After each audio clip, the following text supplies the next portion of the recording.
many photos do you snap and then they're just hanging around on your phone? This Momaha Monday, the case for taking great pictures and then actually printing them. Two of our guests today aren't just bloggers, they're also photographers. Ashley Crawford and Aaron Dunaway. Next to me, Momaha editor Ashley Coffey. Good morning, ladies. How are you? Good. Good to see you. I'm looking forward to this discussion because there's a lot that goes into these family photos if there's people out there that haven't actually done them. But family photos, they're important and they're valuable. Explain why. You know, family photos are a snapshot in your life at the moment that it's happening. It's something that you'll have for years to come.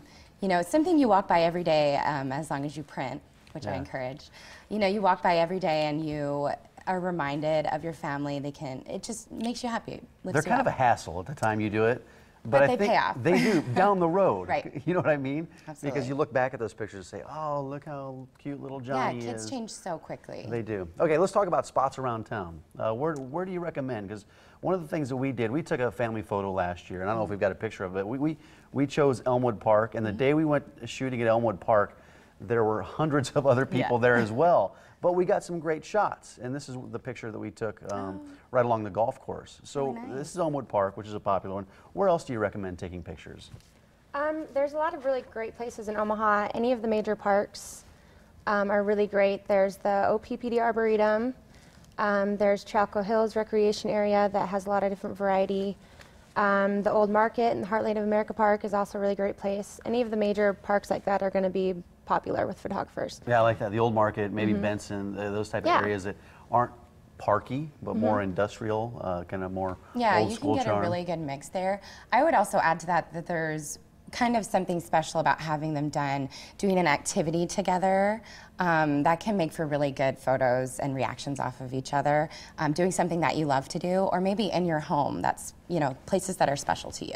Gotcha. As parents, what can we do? Because especially if you have young kids, it can be difficult to get these kids to behave and do what we want them to do, right? So what do you recommend we do to get prior to these pictures, or even during the pictures, to get the reactions that we want? Snacks.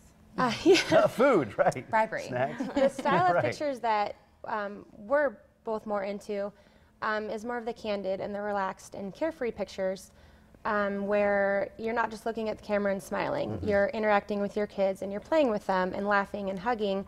And so it's a lot more fun than just getting dressed up and looking at the camera. Right. So that's the easier way to get the kids involved, is to read a book with them or sit on a blanket and just play with them. So these reaction shots, they're not staged, you know, or the ones where you're looking, smiling at the camera. They're fun, and they're more popular, I think, don't you think? That yes. More people are starting to choose that, in that direction. Mm-hmm. What do we do with kids that are fussing or crying? What did you do? Because you just took pictures, didn't you? Recently? Well, my son was 11 months old, so it was in, what, November when you and I went and took him? Yeah. And he had a cold, so he had like a runny nose. I was constantly wiping the snot off of his face. And by about 10 minutes in, he was like, okay, I've had enough of this. And we just put him on a blanket and tried, you know, the leaves. Play with them. Yeah. I actually like to separate the kids sometimes from the parents, because they think a lot of times kids know how far they can push their parents. Right. They don't necessarily know how far they can push you. Right, they won't do that It can with backfire, but a lot of times it really helps to get them away. Separate them. And on the other side of that coin, though, kids are sometimes reluctant, but I know there's parents that can sometimes, maybe the husband or maybe the wife is reluctant to do these pictures as well, and that can be a problem because that transfers down to the kids. What do you recommend doing in that case? So dads sometimes are very kind of hesitant and they don't really want to be there. They're kind Let's get this over with. Exactly. They're angry about the money that they've just spent to dress up and be uncomfortable and hot, or, you know, whatever. But a lot of times commiserating with fathers can really help the situation. Really just kind of like, I know I don't like having my photo taken either. You know, this isn't going to take forever, and then your wife's going to be really happy. Right, right, exactly. You know, with technology nowadays and with smartphones, and the cameras have gotten so good on these smartphones, a lot of people just take pictures themselves. Do you recommend trying that, or do you recommend getting a professional photographer to do these family photos? We recommend both. We definitely encourage people to take pictures of their children and to get those everyday moments as much as you can. But we also really encourage people to hire a professional to document the entire family as a whole and activities that you do with your family. Right. Getting in the frame is really important. And if you're snapping constantly with your phone, which I also encourage because I think it's awesome, more photos is never a bad thing. Right. But getting in the frame is really important. Yeah, and I think I have a problem with that because I feel like I'm taking the pictures All the a lot, time, yeah. and I'm not in as many of them as Absolutely, everybody else yeah. in my family. One of the other things that we want to talk about is when we should take new pictures of our family. Some people do it every year. When kids are real little, they take pictures of their kids every quarter, every 3-4 months. What do you recommend? I think that, again, yeah, what you said about when they're younger and changing more often, it can be nice to document those changes.